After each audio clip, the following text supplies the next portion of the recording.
దైవ మర్మములు. సహోదరుడు భక్తి సింగ్ గారి అనుభవంలో దేవుడు ఆయనకు బయలుపరిచిన దైవ మర్మములు. జూలై 9. గొర్రెల కాపరి వలె ఆయన తన మందను మేపును. తన బాహువుతో గొర్రెపిల్లలను కూర్చి రొమ్మున ఆనించుకొని మోయును. పాలిచ్చు వాటిని ఆయన మెల్లగా నడిపించును. యెషయా గ్రంథం 40:11. 16వ శిఖరము. గొర్రెల కాపరి రాత్రింబవళ్ళు తన గొర్రెల మంద యొద్దనే ఉండును. గొర్రెల కాపరుల యొద్ద అనేక గొర్రెలు ఉండుట వలన వాటిని ఉంచుటకు శాలలు వారికి లేనందున వారు రాత్రి వేళలందు వాటన్నిటినీ ఒకే స్థలంలో చేర్చి ఒకరి తర్వాత ఒకరుగా కాపరులు వాటిని కాయుదురు.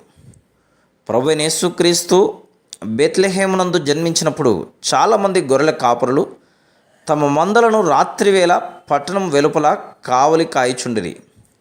అట్టి సమయంలో దేవుని దూత వారికి ప్రత్యక్షమైన యేసుక్రీస్తు ప్రభు, నేను రాత్రింబవళ్ళు కావలి కాయు గొర్రెల కాపరి వంటి వాడును అని చెప్పుచున్నాడు.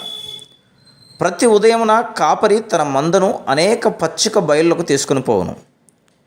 గొర్రెలు మలినమైన గడ్డినైనా ఎండిపోయి కరకుగానున్న గడ్డినైనా తినవు. అవి మృదువైన లేత పచ్చికను మాత్రమే తినును. 23వ కీర్తన. అంతేగాక గొర్రెలకు శుభ్రమైన నీళ్లు కావాలి. అవి పందుల వలె మురికి నీళ్లు త్రాగవు. మన ఆకలి దప్పులను తీర్చుటకు ఎటువంటి ఆహారం అవసరమో మన యేసుక్రీస్తు ప్రభువునకు తెలియను. ఆయన మాటలే మన పచ్చిక బయలు.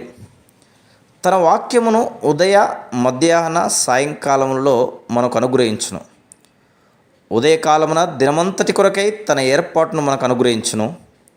మధ్యాహ్న కాలమందు మిగిలిన దినము కొరకు మనకు కావలసిన బలమును అనుగ్రహించును. రాత్రి సమయములందు పరుండక మునుపు దేవుడు మనల్ని పరిశోధించును.